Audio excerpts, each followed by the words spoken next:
Hello, and welcome to Rethinking Our History, where we seek to shed a light on events that have been forgotten and covered up, and to make us all question how much do we really know about our history? I'm Felicia.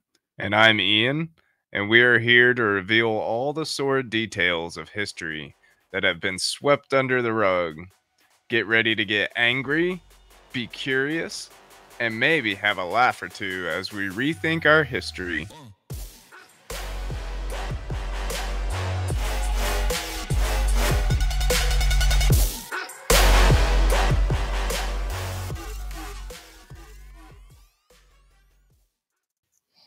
Hello, friends. Hey guys. Thanks for joining us for another week episode or another lesson. Excuse me. Think about your history. Y'all, it's the day after Halloween, so bear with me. If you found us here first and are a fan of the supernatural, the alien, and the cover-ups, give our flagship show, The Paranormal Lovers, a try.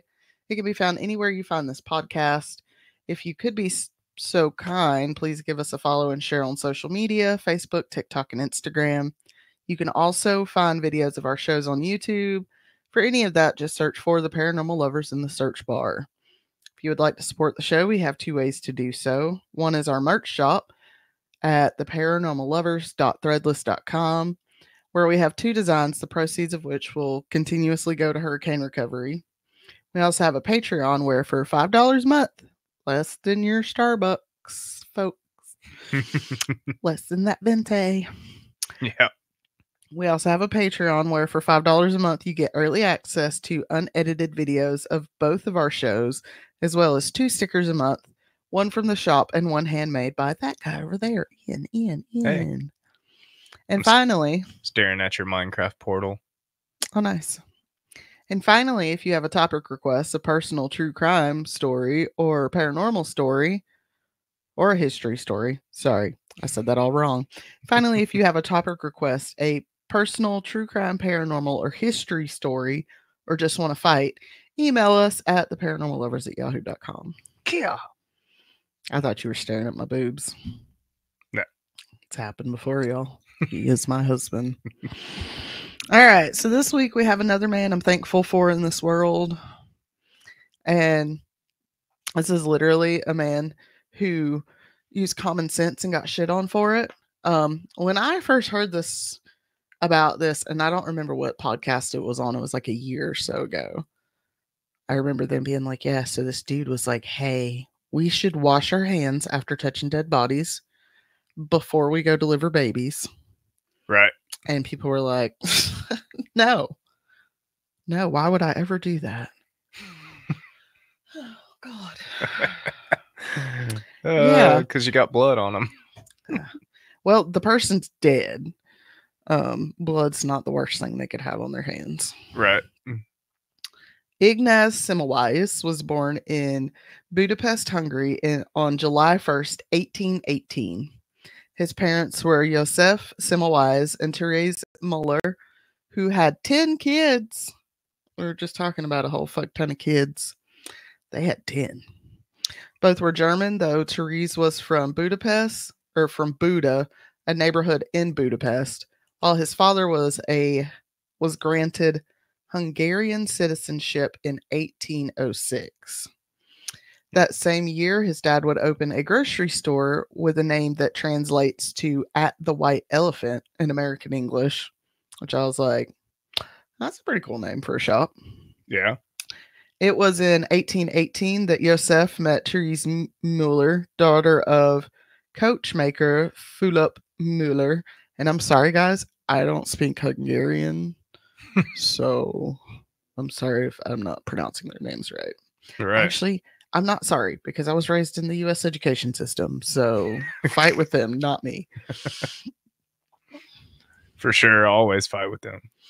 Seriously, like teach my kids some Hungarian. Right?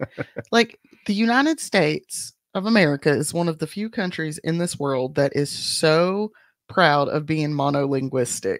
Yeah. Like, so proud of it. Every other country in the world, you're at minimum learning English on top of your native language. Yeah. And then you're probably going to get 1 or 2 other languages thrown into the mix as well. Oh man, Like but we're just like, oh, you just need to know English, maybe a little Spanish. That's about it. right. Like, I was I was watching a video on Kava the other day, and the guy had traveled to the country of origins of Kava, yeah, and they were like probably 20 different countries all in this small chain of islands.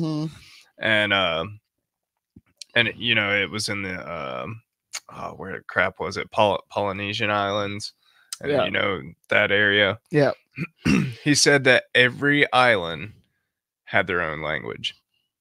So he would go to an island, and the person that he was talking to said, "Oh yeah, I know 120 different languages." Well, yeah, And he's like, you have to. "What?" He's like, "Yeah, like I have to, because each island or each town on an island Might even has have their its own own language, its own So, dialect. yeah, And that's what people don't realize too. Like when you have a language, you have subsets within that language, right? It's not just like I argue with people about this all the time. Like with English, people want to say that AAVE, African American Vernacular English, is not a language. It is. It's a subset of the standard, not proper, standard English language. and I'm sure that's true too in this area as well. I would Like, actually say standard American English language if you want to. And it is here too, because it's wild. people who, we grew up saying certain words here in Appalachia, they're not going to say in, I don't know, New York City. Yeah. So there's this own language and dialect here too. It's like that anywhere you go. Yeah. So in a way, we do kind of have our own like languages, but it's still all English. Yeah. Ignaz would begin his studies in law in 1837, but would end up switching to medicine. He got his Doctor of Medicine degree in 1844. He had initially attempted to get into internal medicine, but did not get the appointment and instead would end up specializing in obstetrics. Obstetrics. Yep. Sorry, I had to words are hard, and I'm sorry if these notes are kind of like in obstetrics all over the place. I gotta figure out a better way to do my notes. On July 1st, 1846, Ignaz was made assistant to Professor Johann Klein at the first obstetrical clinic of the Vienna General Hospital. And for some reason, when I see that, it doesn't make me think of the country. It just makes me think of the sausage. I'm so sorry if we have any Viennese listeners. Love Vienna sausages. There are 2 clinics within the hospital. The first was ran by doctors and had a mortality rate of at least 10% due to postpartum fever. The second clinic was run by midwives and by comparison only had a 4% mortality rate. I wonder why that was. The reputation that the first clinic preceded it, and women would beg and plead not to be sent there. It got to the point women began giving births in the street, so they would not have to go to the first clinic. Right. Ignaz could not figure out what made the first clinic so much worse than the second, so he set out to investigate. He excluded the climate or number of patients as the issues. They were both in the same area, and the second clinic actually tended to be more crowded than the first. He changed the position women gave birth in and recommended that they stop bringing in priests to perform last rites when women gave birth, because I'm sure that's really helping their mental status. You're gonna die. You better save yourself to God. Which I was like, can we talk about the fact that when it was common for priests to come in and do last rites in the clinic because women kept dying? And I say this in response to all these comments I see, and I've been seeing this shit for years online that's talking about how natural it is for women to give birth and how easy it should be because that's what our bodies are made for. Even in this day and age, giving birth is one of the most dangerous things a woman can do. It can literally kill us. Mm-hmm. But people act like it's just like, oh, la-ti-da, it's just what bodies do. Mm-hmm. And it's like, fuck out of here. The breakthrough came through tragedy when a friend of Ignaz died after an autopsy. Jacob Kolechka had been accidentally cut by a scalpel a student was using during an autopsy, leading to a deadly infection. When his autopsy was done, he had the same infection that women in the first clinic who were dying would have. Huh. He had the same bacteria in his body that the women in the first clinic Well. had. This is when Ignaz theorized that the doctors and students were carrying particulates from the cadavers or dead bodies into the delivery room, thereby infecting the women who were actively giving birth. Aha. Over in the second clinic, the midwives had no contact with cadavers, leading to a much lower mortality rate. Now, for those who do not know, a little lesson on what happens when a woman gives birth. After 9 months of growing human from scratch, a woman will go into labor. The placenta will rupture so that the baby comes out. Then the placenta is delivered. Yeah. Now, most placentas are 8 to 9 inches wide and have been attached to the lining of the uterus for the last 9 months. Once that's gone, there is a giant 8 to 9 inch bloody wound inside of a woman's body. Yeah. This is why you're not supposed to have sex for 6 weeks. Yeah. Because it takes at minimum 6 weeks for that little bit to heal up. Yeah. And considering most men don't think to wash their penis before they have sex, you're just shoving bacteria into an open wound. Jesus. So stop it. Also, wash your hands and clip your fingernails. Goddamn. Yep. But guys, this was the mid 1800s, and as Morbid says, the 1800s of it all. Yeah. During this time, germ theory had kind of just like peeked up on the scene. Like, hey guys, I'm germ theory. There's a possibility that germs could lead to sicknesses.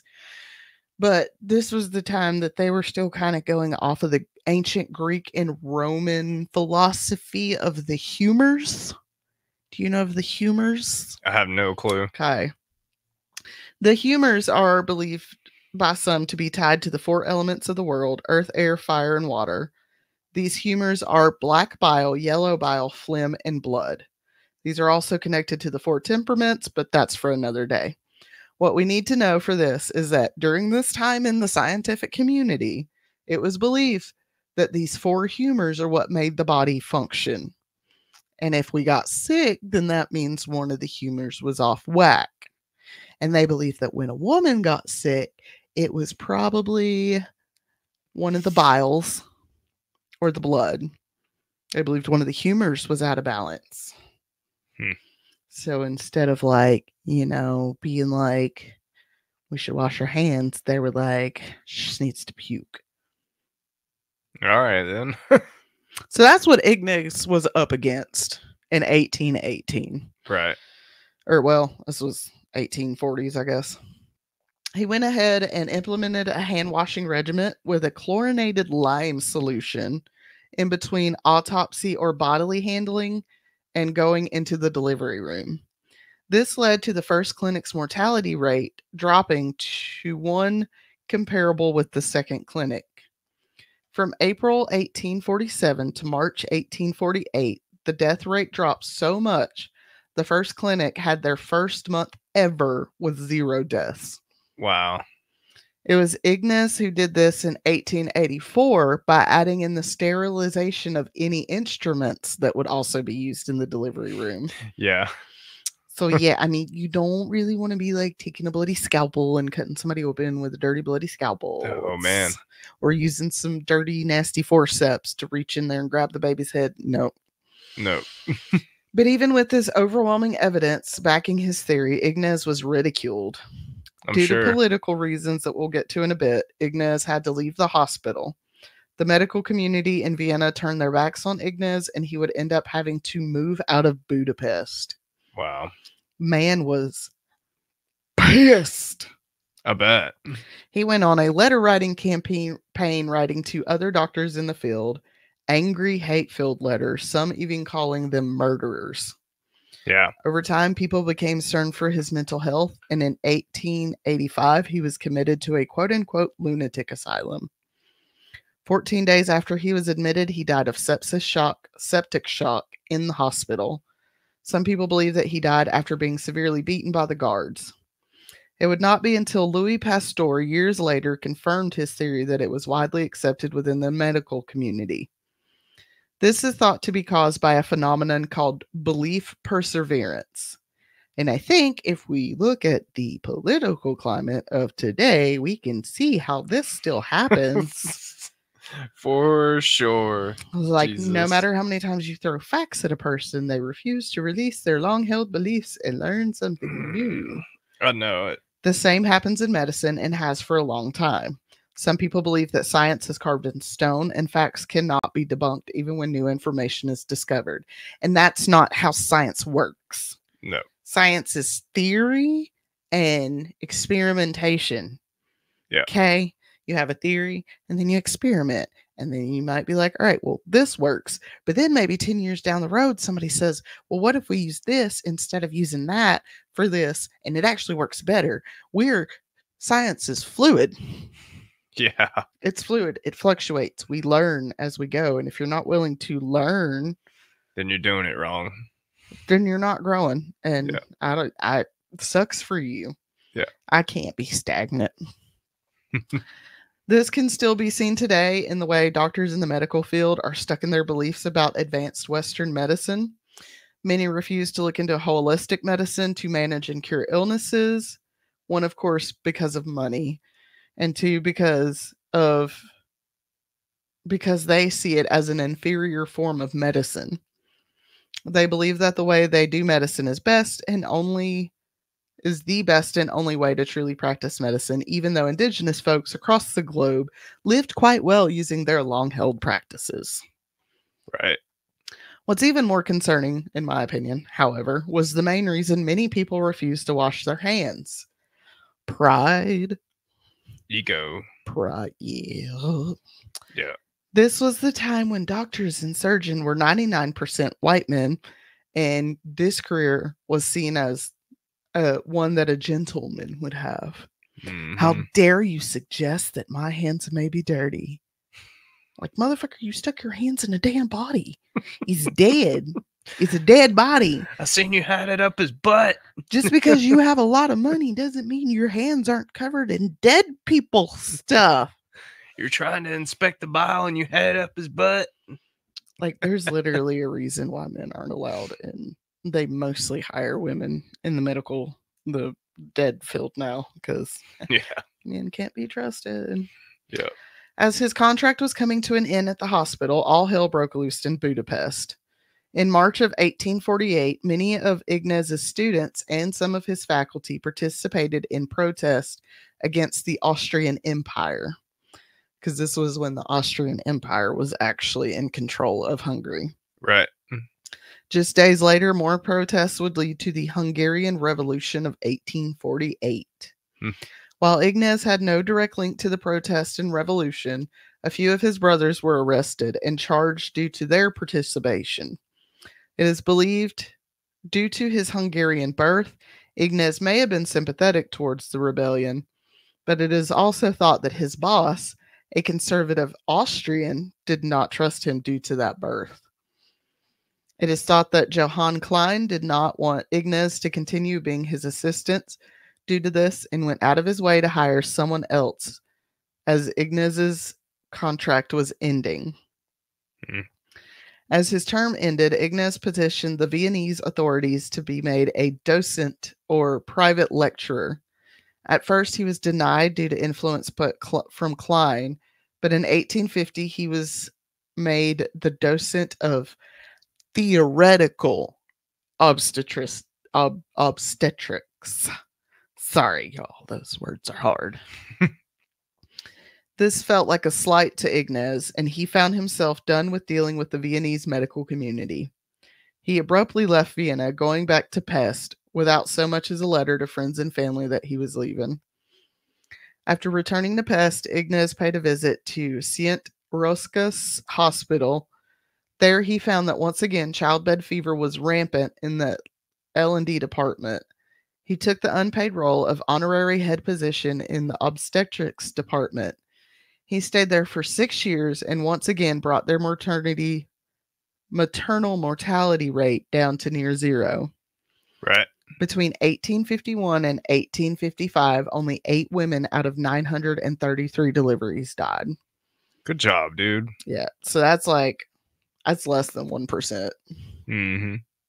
And yet, people still ignored his obvious proof that his theory was correct. Yeah. Their scientists were always like that back then. Mm-hmm. The professor of obstetrics at the University of Pest refused to believe in germ theory, instead insisting it was an imbalance of the bowels and forcing purging on the poor women. So you gotta poop. You just gave birth. You're sick. You have an infection now from giving birth, and now they're feeding you laxatives or something to make you puke and shit your brains out. Shoo. So that's good. So then it just spreads it around even more. Mm-hmm. In 1854, Ignaz applied to be the professor of obstetrics at the university after his wife Bertie passed away.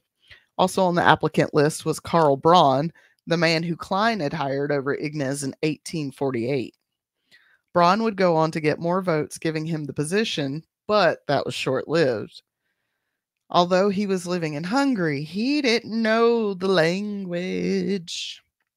That's awesome. So the government said, you can't teach in a Hungarian university if you don't know Hungarian. Bye-bye. And they gave Ignaz the role. In this new role, Ignaz put hand washing protocols in place, once again leading to undeniable proof that hand washing, or that just washing your hands can save lives. In 1857, Ignaz was extended a job offer as the professor of obstetrics at the University of Zurich, which he turned down. The same year, he met Maria Weidenhofer, and the two got married. She was the daughter of a successful merchant in Pest and 19 years younger than Ignaz. They would go on to have 5 children together. Now, I feel like some people were purposefully being obtuse when reading Ignaz's work. While his theory about washing hands was widely accepted in the UK, they didn't really understand what he was saying. Some claim that they already washed their hands because they believed that the fever was contagious. They thought that the women were getting a contagious bacteria that could be passed around, Right. like COVID or the flu. Yeah. But Ignaz was trying to tell people that it was actually particulates that came from the dead bodies, not a contagious bacteria. Yeah. When Ignaz's theory began getting published, some people came out of the woodwork to yell fake news. Mainly the editor of the Viennese Medical Weekly, who stated, quote, "It is time people stop being misled about the theory of chlorine washing," end quote. God, if that doesn't sound familiar. And I wonder if Ignaz was like neurodivergent, because he was not able to communicate what he meant very well, and he would just get really, really mad. Right. He would get really, really mad. That's why he was like writing letters to people being like, "You're a murderer." Yeah, I think he was divergent because we have a strong sense of justice. Yeah. And when things go wrong, we get very upset. Right. Yeah. This is thought to be one of the reasons his theories were not well received. He would fight with people who disagreed with him instead of having a healthy conversation. He would go on to write a few pieces about his theory, including a book. When his book received negative reviews, Ignaz once again took to sending hateful letters to his peers. And then he started drinking. Mm. And then his behavior got weird. And I don't know exactly what happened, but people were like, he's being weird. They kept saying his behavior became inappropriate. But that's all they would say. Right. I'm like, but how was his behavior inappropriate? Yeah. Over time, he began spending more time with sex workers and less time at home. When he was home, he would have sex with his wife. Quote, his wife noticed changes in his sexual behavior, end quote, whatever that means. Again, that's all it said. I'm like, was he being a freak? What was he doing? Butt stuff. Probably. Aleister Crowley, that you? Did he know Crowley? I think they might. No. Yes, no, yes, no. I don't know. No, I think Crowley was in the early 1900s. Yeah. No one Think so, knows yeah. what exactly was going on at this time with Ignaz. Some people believe he could have been suffering from early Alzheimer's or dementia, third stage syphilis, or he could have just been having a nervous breakdown from being overworked. Right. As I said about the neurospicy, some people who do not get diagnosed and have no idea that they have a disorder can feel like they're going crazy. And I said this from personal experience because I always thought I was bipolar or had borderline personality disorder. Like, I literally feel like there's a second person in my brain. Yeah. It's not. It's autism. Yeah. So, but it can make you feel crazy, and you can attest to the fact that I have acted Oh, yeah. out there. For sure. Been out there in the sky. But whatever his problem was, people could see it. On July 30th, 1865, Ignaz was brought to an asylum under the pretense he was going to visit a new hospital. When he realized what was happening, he tried to flee. He was then beaten by the guards, put in a straitjacket, and thrown in a dark cell. And let's remember the time frame we're talking about here and how bad asylums were in the 1800s. Mm-hmm. Treatment included being doused in cold water and fed laxatives. Oh. On August 13th, 1865, Ignaz died from an infected wound on his hand that may have been from his beating when he arrived. Damn, that sucks. Yeah. Ignaz was buried in Vienna before being moved to Budapest in 1891. In 1964, his body was once again moved, but this time it was interred in the house that he was born in. This house is now a medical museum in honor of Ignaz Semmelweis. While other doctors may have mocked Ignaz in Vienna and Budapest, doctors in other countries were willing to give his hand washing recommendation a try. They still may not have believed or understood his theory about how the dead particulates or the particulates from a dead person could make you sick, but they were like, oh, we'll give it a try. One thing I didn't realize earlier during my research was that there was also a spiritual element to people's refusal to listen to Ignaz. For some people, it seemed like magic or witchcraft that contact with a dead person could turn a person into a dead person. But like, right, just science. Yeah. It's literally just science. But at the time, it seemed fantastical, and since Ignaz could not communicate how it happened in detail clearly, they stuck to their original beliefs. Now, a legacy I have no doubt he probably would not want is the coining of the term the Semmelweis reflex. Y'all remember this in the next year or 2 or 10. This is when someone automatically rejects a new idea because it does not align with what they believe they know. I'm going to just start calling people Semmelweis. Like, Semmelweis? But I am sure he does appreciate the other ways his legacy lives on. There are many hospitals across Hungary and Austria that carry his name. He had a coin made for him at some point. He has a minor planet named after him. Nice. He has had stamps made in his honor. And he was also included in a Google Doodle during the early days of the pandemic to get people to wash their hands. That's amazing. His lessons have not gone away. They are still just as valid today. Yeah. Wash your goddamn hands. Yeah, wash your hands, guys. Please. Seriously. He will forever be known as the father of antiseptics and has many books, films, and plays that have been made in his honor. As I sit here and chew on my nails. Right. Pinworms. Yep. In classrooms across the world, his name is said with great respect and reverence. He was a man before his time, and although he never got the credit he deserved in life, I pray that wherever he is, he can see what his research has done for the world today. So what do you think about Ignaz Semmelweis, Bill? I think he saved a lot of people. For sure. Yeah. I mean, there's no telling how many people he saved himself. Something so simple. It's just washing. You got, like, see, I don't. The people that were like, no, I am a gentleman.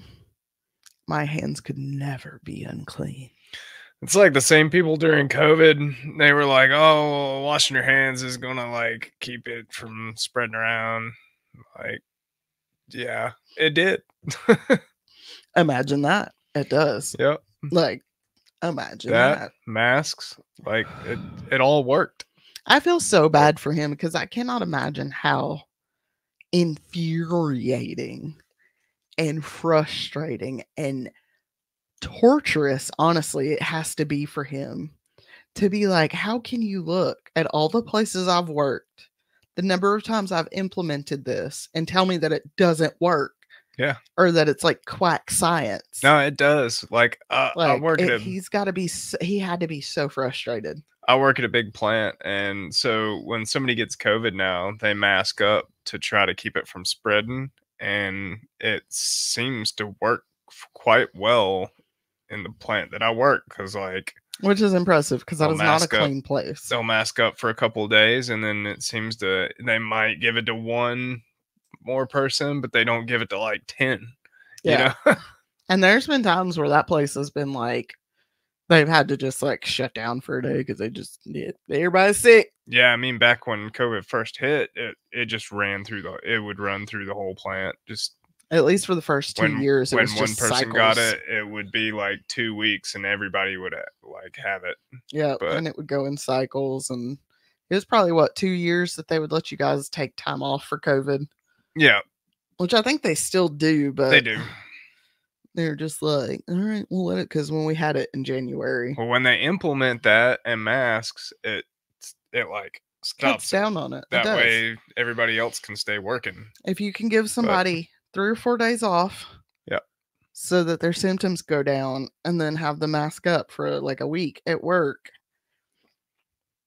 Nobody else gets it. It works, people. Yeah. It works, and I can't argue with people anymore that it doesn't work. And I understand it's not easy for everybody to take that time off.